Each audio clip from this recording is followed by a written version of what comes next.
The street outside seemed even colder now, the shadows longer and darker. I clutched the scrap of paper tightly, feeling its rough edges bite into my palm.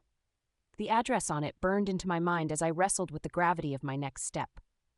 Kev, very dangerous. Dan's words echoed ominously.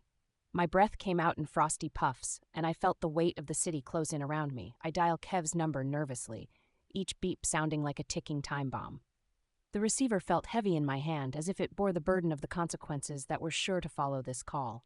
The dial tone rang in my ear, each ring a drumbeat that matched the wild thumping of my heart. "Hello," a gruff voice answered after what felt like an eternity. "Kev." My voice quivered despite my efforts to mask the fear. "Who's askin'?" His tone was sharp, slicing through the air with deadly precision.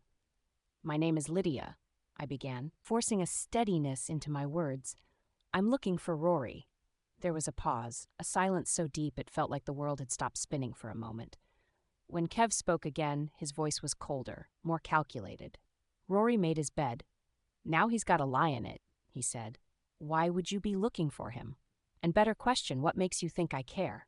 "I need to find him," I pleaded, the desperation bleeding through. "Please, if you know anything—" "Meet me at the old docks, Pier 14, he interrupted, his voice threaded with impatience. "Midnight. Come alone." The line went dead before I could respond, leaving me standing there, a puppet abandoned by its strings. Midnight at the docks, a place where shadows swallowed the light whole.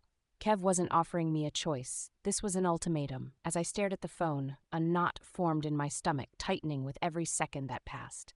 This was it, the plunge into darkness. With a resolve stitched together by threads of love and desperation, I pocketed the phone and turned toward the inevitable. "Rory, you better be there," was all I could think as I prepared to do what needed to be done. I trudged through the frigid night, feeling the city's frosty fingers claw at my skin. Every step toward Pier 14 felt heavier, the anticipation combining with fear to create a suffocating fog in my mind.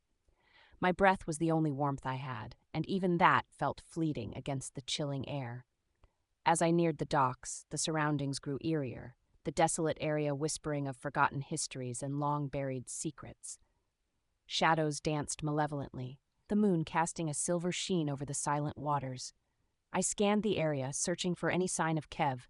The only sound was the lapping of the waves against the pier, an ominous lullaby that set my nerves alight. "Lydia." Kev's voice cut through the darkness, making me jump. He emerged from behind a stack of crates, his figure smudged by the dim light. "I'm here, alone, just like you asked," I said, my voice trembling slightly as I lifted my chin in defiance. He nodded, his eyes squinting scrutinously. "Why do you care so much about Rory?" The question caught me off guard. A multitude of reasons swam to the surface, but the forefront was love, pure, inexorable. "He's my have to find him," I finally managed to say, my voice fragile yet determined. Kev's expression softened, if only by a fraction. He walked closer, his boots dragging sullenly against the ground. "Rory, he got involved with some dangerous people. He made choices. Bad ones, but I'll take you to him." Relief flooded through me, but it was tinged with the bitter edge of uncertainty. "Thank you," I whispered, clutching my coat tighter. "Don't thank me yet," Kev muttered, leading the way into the shadows where the sinister unknown awaited us both.